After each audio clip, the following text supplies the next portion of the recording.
Quería agradecerles a todos por estar presentes y venir a escucharnos. Más que nada venir a compartir con ustedes algunas reflexiones del trabajo que he podido hacer a lo largo de estos últimos años. Quería solamente precisar que soy egresada del Instituto Pedagógico Nacional de Monterrico, mi alma mater. ¿Quiénes son de pedagógico? Las normalistas, aquí están. Entonces siempre presenten las normalistas. Bien, eso es lo que quería precisar, que me parece muy importante. Y viendo que salga mi presentación, la siguiente, que soy la número 9, voy a empezar con una parte expositiva y si hay preguntas, de repente podemos ir intercalando pregunta y respuesta para no esperar de repente hasta el final.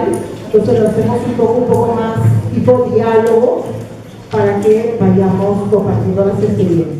Podemos comenzar por el título de mi presentación, que es Liderazgo en la gestión de instituciones educativas inclusivas. ¿Alguien desea compartir qué es lo que entiende por liderazgo? Poder orientar a un grupo para un fin en común, eso es lo principal, ¿no? Entonces el líder va a caracterizarse porque va justamente a buscar a todos sus aliados estratégicos en base a un compromiso que tiene para trabajar todos juntos por un objetivo en común. Esto es lo principal del liderazgo. ¿Qué características tiene este liderazgo? No solamente identificar en una persona, sino en todo un grupo que puede liderar el proyecto. ¿Cuál es una de las características principales de este liderazgo? Empatía, asertividad, motivar, ¿qué más? Una comunicación asertiva. Comunicación asertiva. Pero se habla ahora en estos últimos tiempos de la empatía. ¿Qué entendemos por empatía? Ponerse en el lugar del otro. Creo que es muy importante que podamos diferenciar lo que es simpatía de la empatía, ¿no? Cuando somos simpáticos en la simpatía, podemos estar simplemente con una sonrisa y decir, bueno, sí, me caen bien, estoy contigo. Pero la empatía es a veces ese silencio de estar solamente parado al costado del otro cuando le ocurre algo. Y es justamente en estas escuelas inclusivas donde hay ese silencio, estas pequeñas voces de alumnos, de familias, que a veces no se escuchan en inclusión, y cómo nosotros desde el liderazgo vamos a poder ponernos al lado de ellos. Ahora sí creo que ya estoy, entonces regresamos a la primera. Ok, y ahí para empezar. ¿Cómo? Okay. Entonces, bueno, vamos a conversar un poco sobre el liderazgo educativo en el proceso de una escuela inclusiva. El título lo escogí porque definitivamente no podemos hablar de una escuela inclusiva porque esa escuela inclusiva no se hace, no se construye de la noche a la mañana. Es un proceso. E incluso la escuela que ya está trabajando en inclusión, que tiene resultados positivos, que tiene impacto en los aprendizajes de sus estudiantes, va a estar siempre inmersa en un proceso.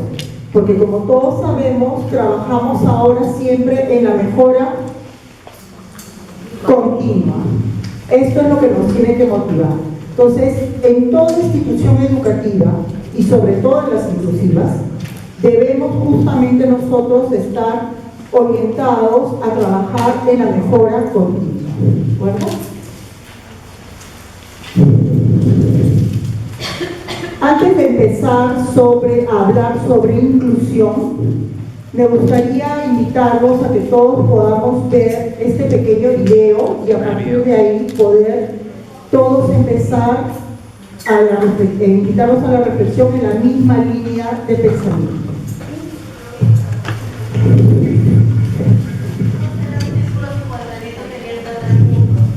En la redondita. Sí, no redondito, pero no podía entrar. Sin embargo, los círculos le decían que sea círculo. Incluso le comentaba ese círculo, ¿no? Y a pesar de que él se doblaba, e incluso los círculos le decían que tenía que recortarle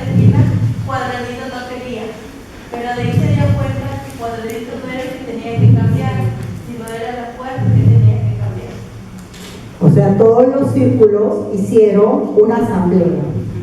Y en esa asamblea todos los círculos decidieron que no era Cuadradito el que necesitaba cambiar, sino que ellos tenían que simplemente cambiar su puerta de ingreso. Y en la puerta de ingreso, que era el Cuadradito, le cortan con el serrucho los bordes de las esquinas. 4 esquinitas nada más, así se llama el video. Entonces cortan las 4 esquinitas para que Cuadradito pueda entrar, ¿no? Entonces es un video que pueden encontrar en YouTube que se llama justamente 4 esquinitas nada más. ¿Qué es lo que nos dice este mensaje? Que con este mensaje es el que me gustaría que pudiéramos comenzar este diálogo. ¿A qué me invita a pensar? Respetar las diferencias.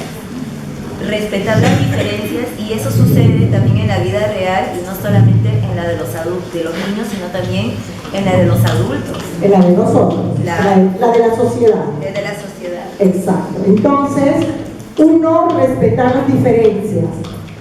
¿Qué otro verbo podríamos poner antes de las diferencias?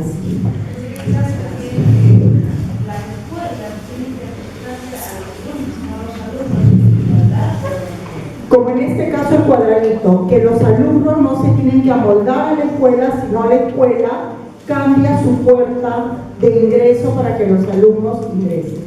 Y no solamente en el respetar las diferencias, sino, ¿qué otro verbo podemos poner? Aceptar. ¿Qué más? Respetar. Tolerancia. Y ahí vamos a tener con tolerancia que trabajar un poco sobre tolerar. Porque no se trata de tolerar, sino se trata de aceptar en la diferencia, en la diversidad y en el respeto, ¿no? Entonces, con esta primera premisa es la que me gustaría que comencemos a dialogar sobre esto, y es 4 esquinitas de nada, así se llama el video. ¿Okay?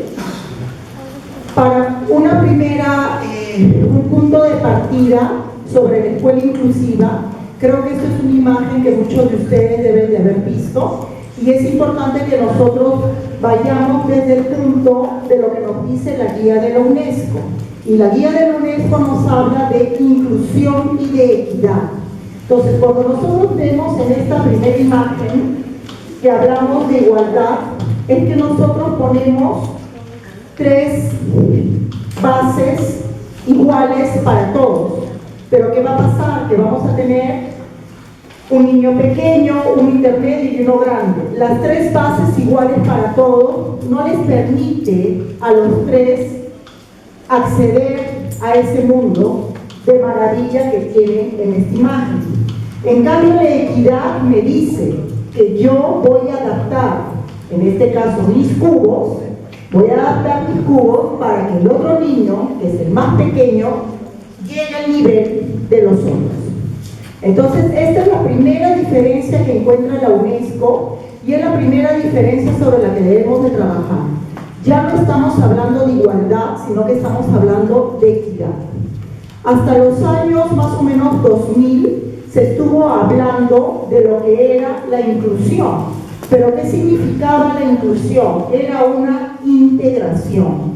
Entonces, todos estos niños con habilidades educativas diferentes eran ingresados en un aula, ingresados en la escuela, pero dentro del aula estaban sentados a un lado. Y ellos, mientras que toda la clase hacía la clase de 3er grado, ellos hacían al costado dibujo, pintura, cortar, en fin, una actividad diferente, porque no podían seguir el currículo que seguían todos los compañeros del aula.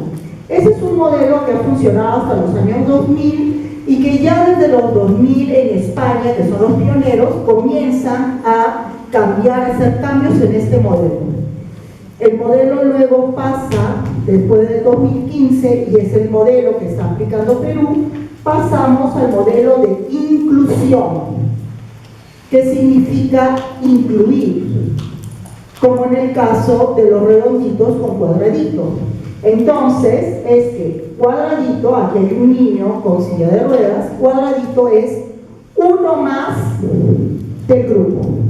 Y todo el aula se ve a través de sus 25 estudiantes matriculados. Ya no se tienen 22 estudiantes regulares y 3 estudiantes de inclusión. Eso es en cuanto a la declaración que se hace el Ministerio de Educación. Pero la mirada que tenemos el día de hoy y la mirada que nos pide UNESCO es justamente la de la inclusión con equidad. Y una frase que promueve UNESCO que me parece muy simple que la resume es: el mensaje central es simple. Todos los y las estudiantes cuentan, dice, cuentan por igual. ¿Ya? Esa es una frase importante. Quiere decir que a partir de este modelo de UNESCO, nosotros trabajamos por el éxito escolar de cada uno de los estudiantes que están en nuestra aula, si somos maestras, y si están en nuestra escuela, si estamos en el equipo directivo. ¿De acuerdo? Entonces, es sobre este modelo en el que Perú ahora se maneja.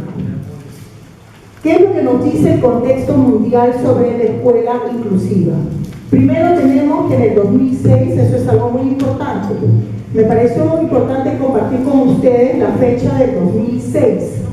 En el 2006, Perú es uno de los países que firma el convenio justamente sobre la Convención sobre los Derechos de las Personas con Discapacidad. ¿Qué es lo que me implica esto? Que Perú, a partir del 2006, en ningún momento puede decir: yo ya no veo qué pasa en las escuelas. ¿Ya? Y el artículo 24 dice: los estados partes reconocen el derecho a las personas con discapacidad a la educación. Esto viene en el 2006, pero recién es en el 2013 que aparece en la norma educativa del Ministerio de Educación.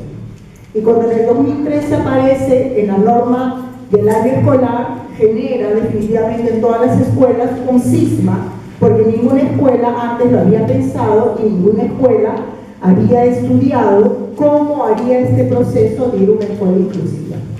En el 2015 viene la declaración Munpion, donde justamente en Corea, para la educación del 2030, con los objetivos de desarrollo sostenible. Y nosotros estamos en el objetivo 4, que es el objetivo de educación, y estamos precisamente en el punto 4.5. En el 4.5 nos habla de que todos los estudiantes, los y las estudiantes con necesidades educativas especiales deben de estar integradas en las escuelas. Pero ya no solamente integradas, la palabra integradas o la palabra incluida es inclusión, ya no hablamos de eso, eso ya pasó, eso fue hasta el 2006-2010. El día de hoy hablamos del éxito escolar de cada uno de nuestros estudiantes. Quiere decir que ya no basta con decir que yo en mi escuela acepto a un niño con espina bífida o acepto a un niño que tiene Asperger y ya soy escuela inclusiva. Eso no es. Ya no estamos en ese modelo, estamos en el éxito escolar de cada uno de nuestros estudiantes y pensemos en los objetivos de desarrollo sostenible en la Agenda 2030. Este es el contexto mundial. ¿Qué es lo que nos pasa en el contexto nacional? Pues el contexto nacional definitivamente para todos los que estamos liderando una escuela es importante tenerlo presente. El contexto nacional me dice que el Ministerio de Educación en la norma 712 que salió en noviembre de 2018 para las orientaciones del año escolar 2019 de este año nos pone en el 7114 la matrícula. Esto no ha cambiado, esto es un gran reto que vino y eso viene desde el 2013. La matrícula que nos dice que todos reservamos 2 vacantes por aula para niños con necesidades educativas especiales durante 15 días. Pasados los 15 días, si no se ha matriculado, yo puedo disponer de esas vacantes.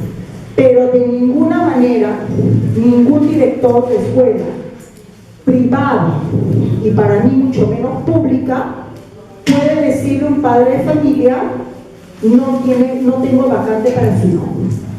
Y si lo dice, lo tiene que probar.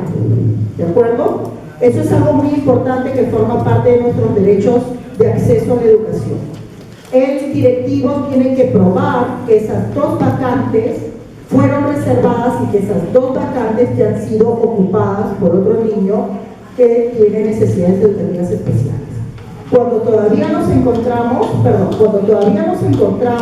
con familias que nos dicen no, es que la directora me ha dicho que en mi colegio no está permitido en su colegio, simplemente hay que remitirnos a la norma. Allá creo que querían... Sí, doctora, buenas tardes. Sí, con respecto a lo que usted dice, ¿qué se podría sugerir? Bueno, yo vengo de Trujillo y este año me tocaron varias experiencias un poco desagradables en relación justamente a lo que usted dice que los directores tienen que probar. Tengo 3 pacientes con trastorno del espectro autista nivel 1 y sucede de que la mamá me comentaba uno de los directores de los tantos colegios que lo había llevado a su hijo le había negado la matrícula y le indicaba de que como era un adolescente de alto funcionamiento había superado todas las evaluaciones pedagógicas y también, bueno, lamentablemente mi colega respaldó el sustento, la justificación del director diciéndole que había también las pruebas generales que se aplican dentro de la institución, las había superado y que el director, bueno, su sustento era que en su colegio no tenía a los profesores competentes para responder a las necesidades de alto funcionamiento del adolescente, que por eso le negaba la vacante. La mamá obviamente se fue por todos los medios, ¿no? Denuncia de copia, la mujer, también se fue a los medios. Bueno, ahorita el colegio está en proceso. Pero lo triste es que aparte de ese colegio, también en el siguiente colegio que buscó para su hijo, estoy hablando de enero de este año, también le negaron por la misma situación. Entonces yo más o menos le dije a la mamá, como era consulta externa, ¿no? De que le pida al director, ¿no? Porque lo primero que le dijeron, mire, no tenemos vacante, y 2, su hijo es tan inteligente que no tenemos docentes que respondan a la altura del joven. Entonces, sí, en esa situación, por ejemplo, ¿qué se puede sugerir a los padres? Porque, bueno, de repente estoy equivocada, corrígeme si me equivoco, no creo que sería un sustento negarle la vacante a un alumno porque es de alto funcionamiento o así sea de bajo funcionamiento. Ahí hay 2 cosas que hay que separar. La primera es que, como dice aquí la norma, en el 7114 está la matrícula, al director hay que recordarle el 712, que es el compromiso número 4 de gestión. El compromiso número 4 de gestión dice que todos los directivos tienen que hacerse responsables de asumir el compromiso de los aprendizajes de todos sus estudiantes. En estos casos que ha compartido la colega con nosotros, es interesante ver que hay dos problemáticas. La primera problemática que ocurre es que tanto la institución educativa como los padres no conocen sus derechos ni sus responsabilidades, ¿ya? En primer lugar, la escuela debe de reconocer que por normativa, por ley, le corresponde recibir al estudiante y al padre empoderarse definitivamente de estos documentos y presentarse a la UGEL o a la Defensoría del Pueblo. Indecopi no es la salida. Indecopi definitivamente va a velar por nuestros derechos y es una institución privada, pero donde debemos de recurrir es a Defensoría del Pueblo. Toda la Defensoría del Pueblo a nivel nacional tiene una oficina que se encarga del sector de educación. Y además, dentro de la UGEL de cada región está también ubicado el Departamento de Asesoría Legal para los casos de matrícula. Eso es el lado formal. Ahora viene el otro lado. Me parece interesante la intervención porque cuando nosotros hablamos de estudiantes con necesidades educativas especiales, yo mencioné a un niño con espina bífida o a un chico con Asperger. Entonces todos nos focalizamos, además que mi dibujito daba a un niño en silla de ruedas. Entonces nos focalizamos solamente en este sector de la población que está en un extremo y solamente el docente trabaja con los que están en el medio, pero también tenemos el otro extremo superior que son los estudiantes de alto rendimiento.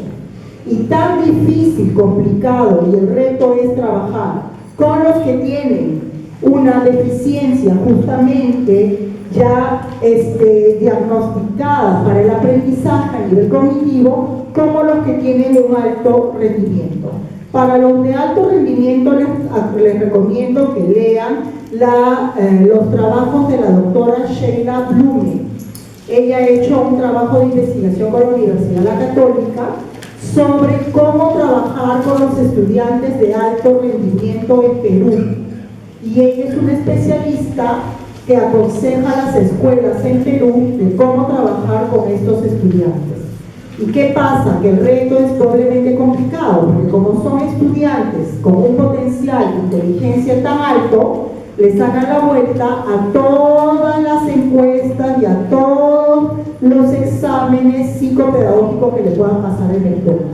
Pero de ninguna manera es una respuesta decir que el docente no está preparado, que no está preparado ni para abajo ni está preparado hacia arriba. O sea, eso no puede ser. Eso definitivamente no es una respuesta, porque yo les estoy poniendo cuál es el marco legal de Perú y cuál es el marco legal a nivel mundial que estos estudiantes tenemos que recibirlos de nuestra escuela. ¿Ya? Entonces vamos a ver eso. El Ministerio de Educación tiene una página exclusivamente donde habla de qué es una escuela inclusiva. Y si ustedes leen la página de escuela inclusiva, no habla de cómo yo voy a recibir a los alumnos con necesidades especiales. Habla de cómo yo voy a lograr los aprendizajes con todos. Esa es otra etiqueta que me gustaría que ustedes tengan presente. El día de hoy trabajamos por los aprendizajes de todos los estudiantes.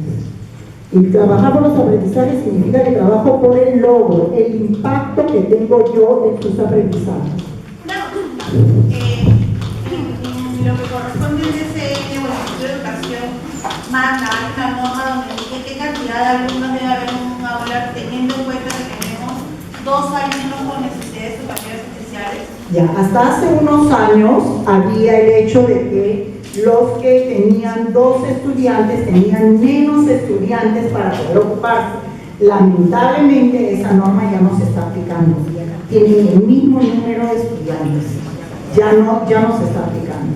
Porque se llegó a una realidad que definitivamente la colega del Salón 1 tenía 2 estudiantes con necesidades educativas especiales y le quitaban más o menos unos 4 estudiantes que los ponían al lado.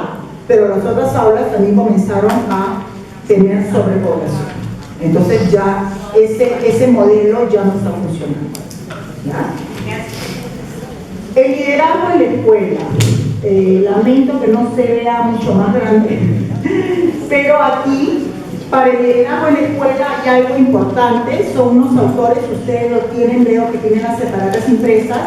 Cuando vamos a trabajar y hablar de liderazgo en la escuela, hay un autor que de todas maneras lo tienen que consultar sí o sí, que es Leywood. Leywood está aquí, ya es el primero. Y en el resumen que yo también he pasado, les he puesto la bibliografía de Leywood. Entonces Leywood dice que el director es el líder formal de la organización, articula, promueve y cultiva una visión de lo que debería ser el centro escolar. Esto es básico. Leywood, ¿qué es lo que nos va a decir? Que todos tenemos que tener una visión compartida. Creo que hay alguien que está hablando atrás. Todos debemos de tener una visión compartida de qué queremos como escuela. Eso es básico. Si no nos ponemos todos de acuerdo en la escuela, qué es lo que queremos hacer con nuestra escuela, no vamos a ir muy lejos. González, del 2008, que también lo tienen en su bibliografía, González nos dice que el apoyo decidido de los equipos directivos, así como el liderazgo ejercido por toda la escuela, es una condición para una escuela inclusiva. De Leywood, que habla solamente del directivo, pasamos a González, que habla ya del directivo más todos los miembros de la escuela. Y vamos a llegar a Furman, que es lo que nos va a hablar de la ética de la comunidad. Y en la ética de la comunidad nos dice que toda la comunidad tiene que sentirse responsable de esos aprendizajes. Entonces, el primer tema de liderazgo no es que el director, de una manera aislada, o el equipo directivo, de una manera aislada, dirige la escuela para que sea inclusiva. La dirige porque cuenta con todo su equipo psicopedagógico interno que lo acompaña, pero además cuenta con la responsabilidad de toda la comunidad que asume este reto. Para que esto ocurra, para que una escuela en ese proceso que llegue a ser inclusiva y una vez que ya es inclusiva continúe, hay una pirámide que me pareció interesante graficarla porque vamos a tener una base amplia que es crear culturas inclusivas. Esto es básico y corresponde a las 3 definiciones que les he pasado en la reunión anterior. Cuando hablamos de cultura, decimos que vamos a construir una comunidad y establecer valores inclusivos. No puede haber una escuela inclusiva cuando yo tengo padres de familia que vienen a quejarse porque en el salón de su hijo hay un niño que tiene otro tipo de habilidades y que la maestra le dedica más tiempo. A eso me refiero. El equipo directivo y las docentes, los docentes de la escuela tienen que trabajar por una cultura inclusiva. Cómo dialogo con el padre de familia, cómo dialogo con mis delegados de clase, cómo dialogo con mis alumnos delegados de clase y mis padres delegados de clase, cómo dialogo con todos mis padres representantes para entender que este niño que viene con otro tipo de habilidades también me suma al trabajo que hago con sus hijos. Y esto es lo más difícil. Para nosotros ser una escuela inclusiva, primero tenemos que comenzar con la cultura inclusiva. Esta cultura inclusiva van a ver cómo luego se traduce y por qué es lo más complicado. Tenemos 2 pilares que acompañan a la cultura: las políticas inclusivas, porque yo tengo que definir como escuela, como directivos y como profesores, todos juntos y padres de familia, tenemos que definir cuáles van a ser nuestras líneas de acción. ¿A qué vamos a llamar nosotros inclusión? ¿A qué vamos a llamar nosotros equidad? En mi escuela, ¿qué significa? Mi escuela tiene valores por más de 100 años y ahora estos valores van a ir tomando un giro diferente. ¿Qué es lo que yo quiero para mi escuela? Y esas políticas, con esa cultura inclusiva, no se van a transformar en una realidad si no tengo prácticas inclusivas. ¿De acuerdo? Entonces, la directora no diagnostica y la psicóloga tampoco diagnostica. Eso lo tenemos que tener bien claro, ¿ya? Los únicos que diagnostican son los especialistas fuera de la escuela, en los institutos de las Fuerzas Armadas o el centro de salud, el certificado oficial. Pero ojo, si un padre de familia todavía está en una etapa del proceso de adaptación, aceptación, que su hijo tiene necesidades educativas especiales, no les va a traer el certificado, ¿de acuerdo? No va a haber. Y ustedes se van a encontrar con un 80% de niños que no tienen certificado. Pues yo trabajo con ellos de todas maneras. Y es el trabajo que tengo que hacer con el departamento psicopedagógico para explicarle a estos padres por qué yo necesito que traiga el documento, ¿ya? Pero tenemos que deslindar, separar matrícula de atención para que el padre no piense, me pide el certificado porque lo voy a sacar de la escuela. Pero, perdón, mi pregunta es, ¿para qué yo requiero un certificado? O sea, ¿para qué? Si estamos trabajando en una institución. ¿Por qué? Yo tengo un diagnóstico, o sea, es pensar en ese camino. Igual. Porque, no, yo entiendo, ¿no? Pero mi pregunta es, Alberto, que ayuda ahorita en el trabajo de también se pide realmente un diagnóstico y un certificado para poder acceder a la forma sencilla, tener la practicidad. Pero para mí, no sé, yo para mí el diagnóstico. El diagnóstico, cuando lo tenemos, el diagnóstico es valioso, porque el diagnóstico me permite que antes que mi estudiante llegue a la escuela, con todo mi equipo psicopedagógico, yo me puedo formar, me puedo preparar en esa necesidad especial que tiene mi estudiante y no tratarlo como uno más del grupo. Entonces, cada diagnóstico es especializado y diferente. De ahí que en las metas de atención los docentes tienen que tener formación, pero no necesariamente en el mercado hay formación para todos. Entonces tenemos que trabajar en escuelas redes y tenemos que crear casuísticas. Si yo tengo en mi escuela un alumno con espina bífida, tengo que ver qué otra escuela trabaja muy bien con alumnos que tienen Asperger y tienen buenos resultados para que esa escuela me forme. ¿De acuerdo? Entonces no pensemos que en el mercado vamos a encontrar la oferta educativa para todos, pero sí el trabajar en redes. En mi experiencia, haber trabajado en redes con los certificados o con los diagnósticos, sin certificado, pero sí con diagnósticos, nos permitía formar, especializar a nuestros docentes. Y una vez que el docente esté especializado y formado, se pierde ese miedo a la atención a ese niño. Y automáticamente la motivación y la dinámica es otra. Entonces acá hay unas preguntas para reflexionar. El aula inclusiva, lo básico es, hay una estrategia de desarrollo del docente. Algo importante para cerrar ya mi presentación, que me han hecho un montón de señas. Esta presentación de aquí, el desarrollo docente, viene de la Comunidad Europea. Es un modelo que trabajan ellos, que me parece bastante interesante, porque hay que pensar que si bien es cierto que en nuestras clases, en nuestras aulas tenemos niños, nos vamos especializando, hay que ir pensando también en nuestro desarrollo profesional como docentes, y si somos directivos, cómo vamos acompañando a nuestros docentes. Viene sobre dialogar sobre la diversidad, desarrollar prácticas inclusivas y aprender de la experiencia. Ojo, para yo decir que soy escuela inclusiva, en mi reglamento interno de mi institución, el que yo le entrego a mi padre de familia, que es este pacto que firmo con él, de cómo juntos vamos a educar a este niño, tiene que decir con todas sus letras que escuela inclusiva. Y eso se lo dejo como reto.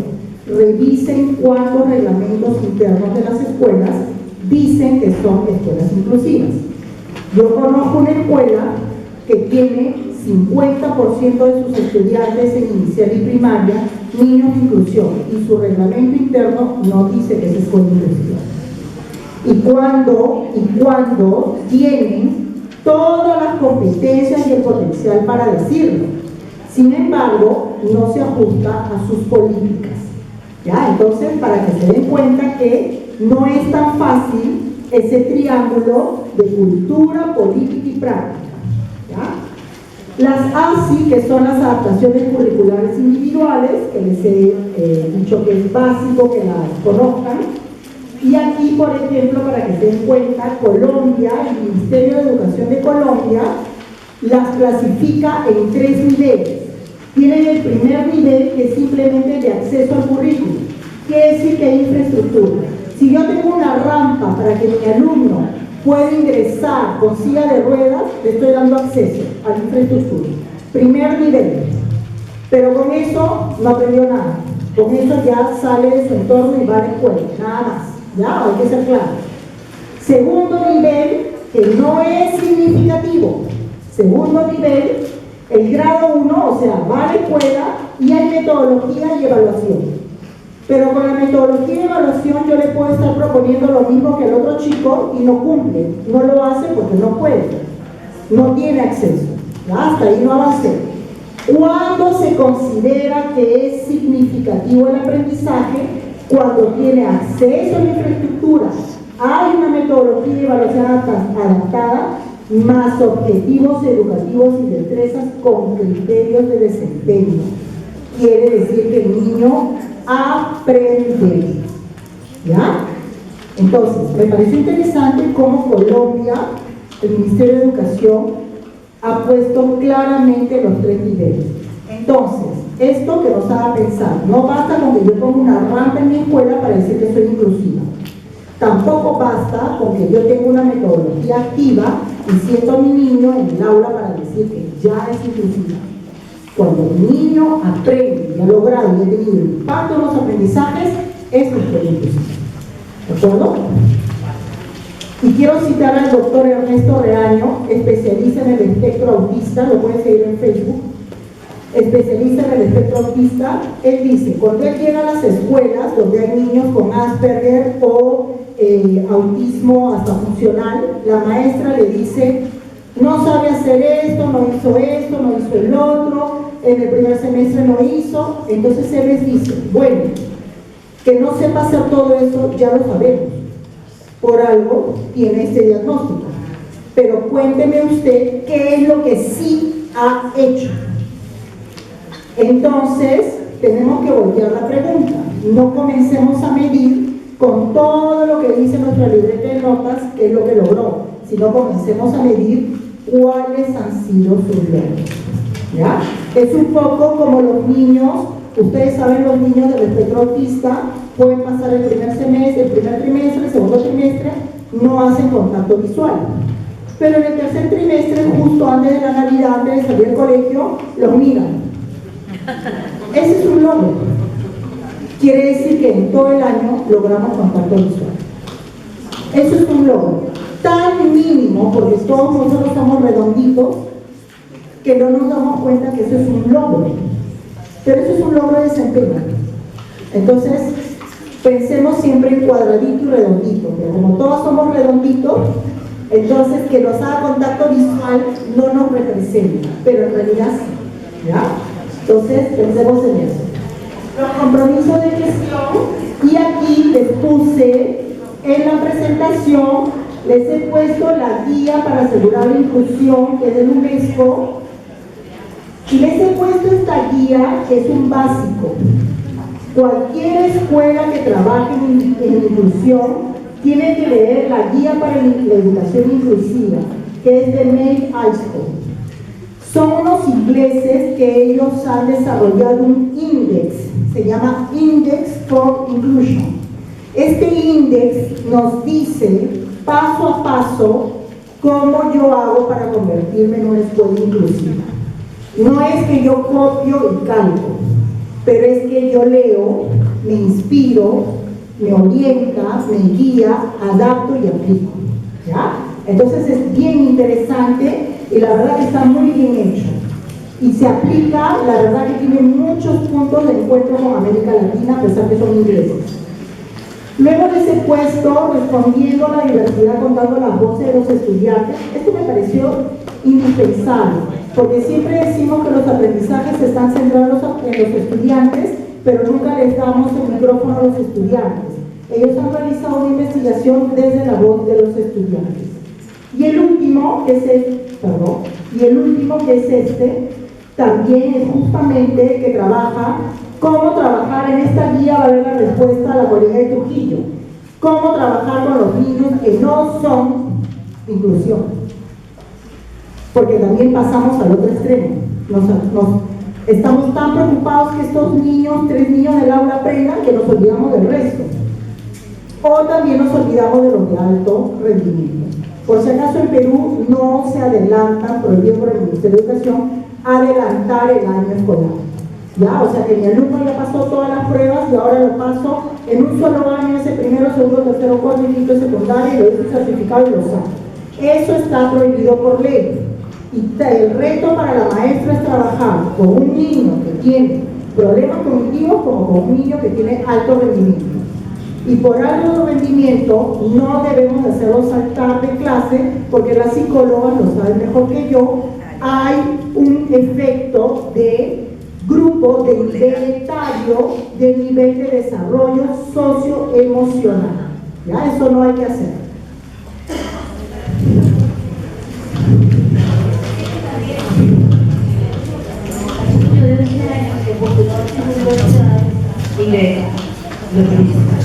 ¿Qué pasa? Ayer lo vi. Imagínense un niño de 11 años que se encuentra en primer año de estudios generales en San Marcos o en cualquier otra universidad. definitivamente hay un problema socioemocional. Y si estos problemas socioemocionales, la escuela tiene un rol. No nos olvidemos que el primer rol que tiene la escuela es socializar. Y socializar no es en vano. Entonces, de repente ustedes han tenido, pero yo sí he tenido ejemplos de niños que llegaban, que tenían 2 años menos que su año de grado que le correspondía. Eran niños que sufrían, eran niños que definitivamente caían hasta en depresión. O los más chiquititos que cuando le toca la clase de 3 años lo ponen en 4 porque sabe ya leer. Esos niños se convierten en niños mordedores. Muerden porque justamente caen en depresión y frustración, porque no están en su grupo etario. Entonces, eso es muy importante. Bueno, ya me han hecho las señas. Esto era todo.